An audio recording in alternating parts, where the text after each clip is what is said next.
There was a young and handsome king, but unfortunately, he was excessively infatuated with women, spending most of his time with the ladies in the palace.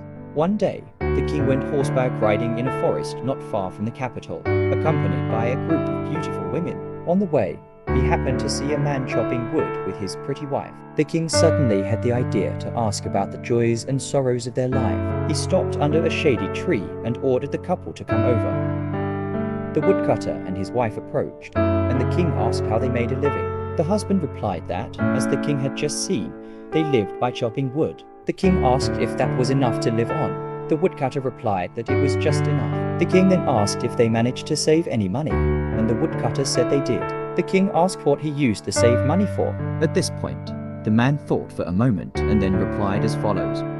Your Majesty, after frugally managing all household expenses, the remaining money is divided into 4 parts. The first part I bury underground, the second part I repay to creditors, the third part I throw into the river, and the fourth part I give to my enemy. Hearing such unexpected answers, the king looked at him in astonishment. Sensing that these were mysterious statements, the king felt intrigued. He ordered the man to explain the meaning of these statements exactly as he thought. The woodcutter agreed to follow the king's order, but requested that all those accompanying the king leave the area. When only the king remained, he explained. The money I bury underground is used for charity and good deeds. The money I repay to creditors is used to support my parents, who gave birth to and raised me. The money I throw into the river is spent on drinking, smoking, and gambling. The money I give to my enemy is given to my wife. The king wrote down the explanations, read them carefully once more, and then said, I like the first 3 explanations and I agree with them. But I oppose the 4th one because I do not want to hear any slander against women. You have thought and spoken wrongly. Then he called for the wife. In front of the couple, he said, You must keep these 4 mysterious statements secret and not reveal their explanations to anyone. If you let anyone else know, I will imprison you for life.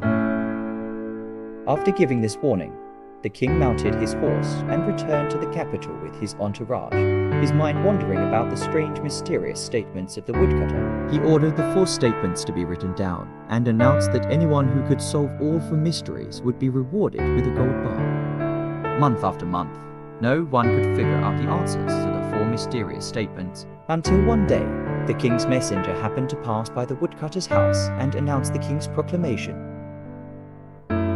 Upon hearing the announcement, the wife immediately recognized the mysterious statements as her husband's. She also knew that her husband had told the explanations to the king, so she thought to herself, Tonight I will ask my husband for the explanations, and tomorrow I will go to the king to tell him, and the gold bar will be mine. If I get a gold bar, I will no longer have to live in poverty with this woodcutter. Yes, I will hide the gold underground and not tell him anything. And if the king asks how I know the explanations, I will truthfully say that my husband told me. Then he will be imprisoned for life, and I will become rich and find a better husband than this miserable woodcutter.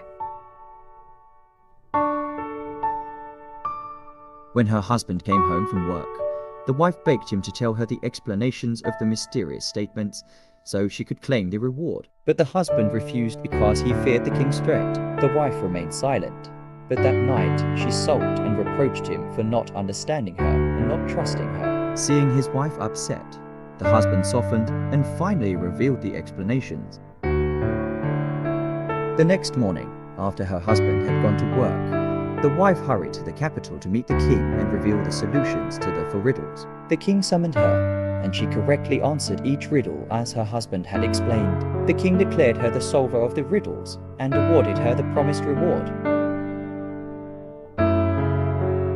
However, as she was leaving the palace, the king grew suspicious and ordered her to be brought back. The king asked, Who are you? I feel like I've seen you somewhere before. The woman replied, Yes, your majesty. I am the wife of the woodcutter you met in the forest. So how did you find out the solutions to the riddles? My husband told me. Hearing this, the king frowned in anger. but having already made the declaration, he allowed the woman to leave with the reward and ordered the woodcutter to be brought in. The woodcutter was brought in and knelt before the king. The king asked, I had warned you about the severe punishment if you revealed the solutions to the mysterious statements to anyone. So why did you dare to tell your wife, disobeying my order? The woodcutter recounted the entire story, trying to explain, but the king was still angry and did not listen. He ordered the woodcutter to be imprisoned while waiting for the soldiers to take him away. The woodcutter spoke again to the king. Your Majesty, the reason I told my wife the solutions is because I love and trust her. I believed she would keep the secret, but she did not. She betrayed me by revealing the solutions to claim the reward, knowing that doing so would result in my imprisonment for life. Surely, Your Majesty remembers that I said the money given to the enemy is the money given to my wife. Previously, Your Majesty disagreed, so what do you think about it now? The king, recalling his previous opinion, now saw that the woodcutter's explanations were indeed correct. The king pardoned him and rewarded him with a lot of money.